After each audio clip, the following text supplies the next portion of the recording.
ఆంధ్రప్రదేశ్ 5 కోట్ల మంది ఆంధ్రులు ఎవరు కూడా మర్చిపోలేరు. ఈ దినం ప్రపంచవ్యాప్తంగా ఆయన వర్ధంతి జరుపుతున్నారు. ఎందుకంటే ఆయన ఎన్నో కార్యక్రమాలు చేశారు. ఆ దినం వితంతువులకు పెన్షన్ ఇచ్చాడు, ₹2 కిలో బియ్యం ఇచ్చాడు. అదేవిధంగా మహిళలకు ఆస్తిలో హక్కు కల్పించాడు. అటువంటి మహానుభావుని ఎవరు కూడా మర్చిపోలేరు. కాబట్టి ఈరోజు ఆయన నివాళులర్పించడమే కాదు, ఆయన బాటలోనే మా నాయకుడు నారా చంద్రబాబు నాయుడు గారు కూడా నడుస్తున్నారు. ఎన్డీఏ కూటమి కూడా నడుస్తూ ఉంది. మొన్నటి దాకా వైజాగ్ స్టీల్ ఫ్యాక్టరీ కోసం మన ప్రాణాలు అర్పించి ఆ దినం వైజాగ్ స్టీల్ ప్లాంట్ మనం సంపాదించాం.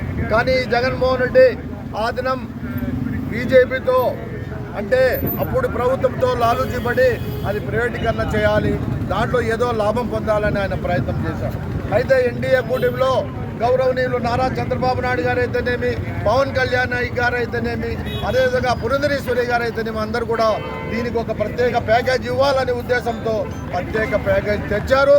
ఈ దినం ఆంధ్రుల ఆత్మ గౌరవాన్ని కాపాడిన పార్టీలు ఏంటంటే ఎన్డీఏ కూటమి.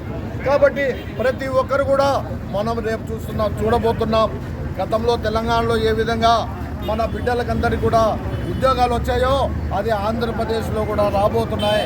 ఎందుకంటే చంద్రబాబు నాయుడు కృషి ఎవరు కూడా మరవలేరు. ఆయన లోకేష్ గారు, పవన్ కళ్యాణ్ గారు అందరూ కూడా ఆంధ్రప్రదేశ్ను అందాలలో ఎక్కియాలని ప్రయత్నం చేస్తున్నారు. కాబట్టి ప్రతి ఒక్కరు కూడా ఆయన గురించి ఆలోచించాలి, ఆయన ఆత్మకు శాంతి కలిగించాలి. ఈ రాష్ట్ర ప్రజలు ఎప్పుడు కూడా మరవలేరు. ఎందుకంటే గతంలో తమిళనాడు, మెడ్రాసీలు అంటూ ఉన్నారు. కానీ ఎన్టీ రామారావు గారు 82లో పార్టీ పెట్టిన తర్వాత ఈ దినం ఆంధ్రులు అంటున్నారు. అంటే ఆంధ్రులకు అంత పేరు తెచ్చిన మహానుభావుడు ఎన్టీ రామారావు. కాబట్టి ఆయన ఎవరు కూడా మరవలేరు.